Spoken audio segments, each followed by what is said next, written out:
Deus é uma prática muito antiga. De cara, o primeiro casal da Bíblia passou por isso. Nesse caso, eles cometeram um grave pecado ao desobedecer a Deus. Então, logo correram para se esconder do Senhor.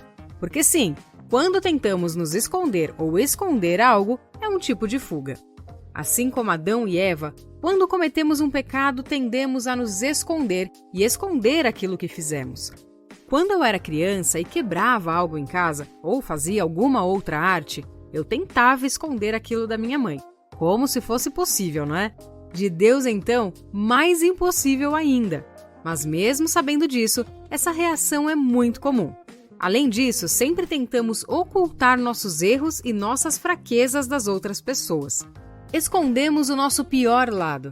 Mas a verdade sempre vai aparecer. Alguns casos podem até demorar um pouco mais. E é por isso que dizem que a mentira tem perna curta.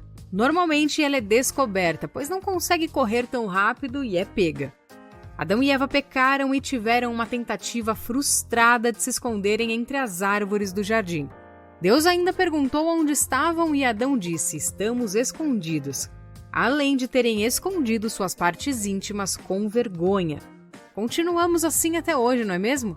Pecamos, nos escondemos de Deus e ainda tentamos esconder nossos erros e vergonhas. Mas a verdade é que é impossível nos esconder ou fugir de Deus. Ele tudo vê.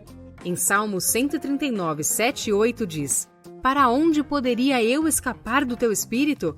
Para onde poderia fugir da tua presença? Se eu subir aos céus, lá estás. Se eu fizer a minha cama na sepultura, também lá estás." Agar foi uma mulher que fugiu, não do Senhor necessariamente. Ela fugiu de Sara, que foi muito severa e a maltratou demais. Tudo bem que Agar não fez o que era certo ao desprezar a sua senhora. Mas algumas vezes nos encontramos em situações tão devastadoras, ouvimos palavras duras e até somos injustiçados, não é? Nesses momentos, queremos apenas correr para longe de tudo e de todos. Agar fez isso, mas o anjo do Senhor a encontrou no deserto. Sim, no deserto. O anjo pediu para que ela voltasse para a casa de Sara e ainda lhe fez uma promessa a respeito do seu filho. Deus não nos quer fugitivos. Ele quer que a gente amadureça e aprenda a encarar os nossos problemas de frente e resolvê-los. Também podemos falar de Jacó. Depois de ter enganado seu pai, Esaú descobriu e ficou muito furioso. Então, Jacó precisou fugir. Mas não ficou por isso. Um tempo depois, ele teve um encontro com seu irmão que chegou a ser emocionante. Jacó desconfiado e com medo, e Esaú apenas com saudade. Eles fizeram as pazes e Esaú o perdoou. Olha só como é bom resolver os problemas, perdoar e ser perdoado. Se você tem alguma situação mal resolvida em sua vida, volte lá, esclareça as coisas e tenha paz em seu coração. Outra pessoa que fugiu foi Jonas.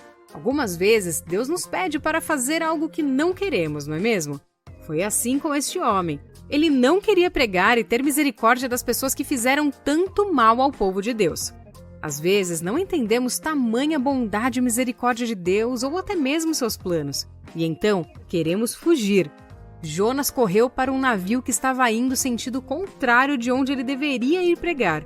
Se não bastasse fugir, ele se escondeu no porão daquela embarcação. Mas quer saber? Deus também o viu ali.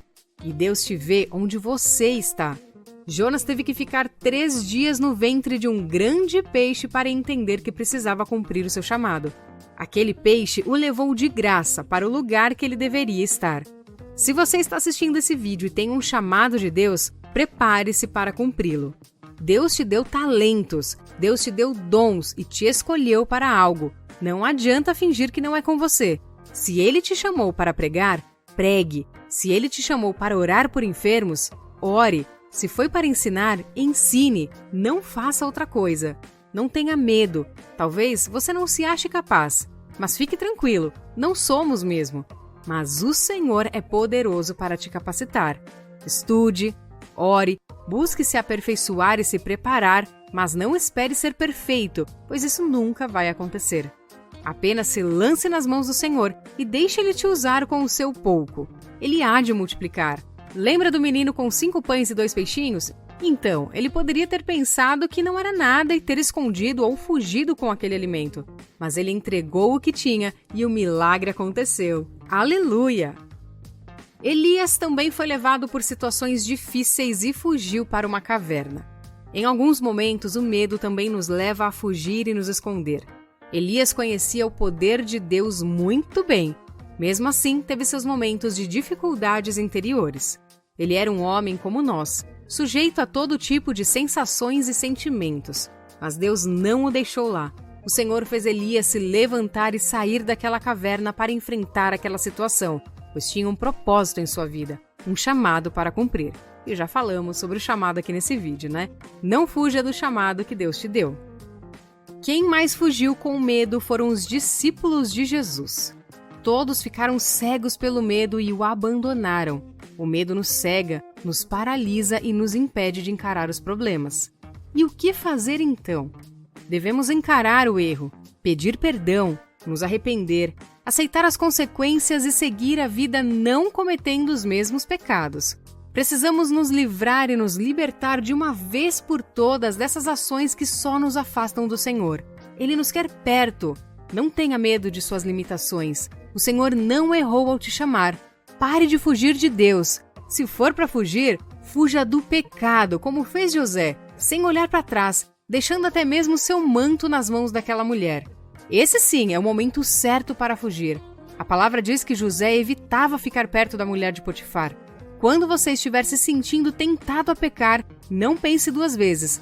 Corra e corra em direção ao Pai que te dá forças para enfrentar as tentações, seus problemas e dificuldades.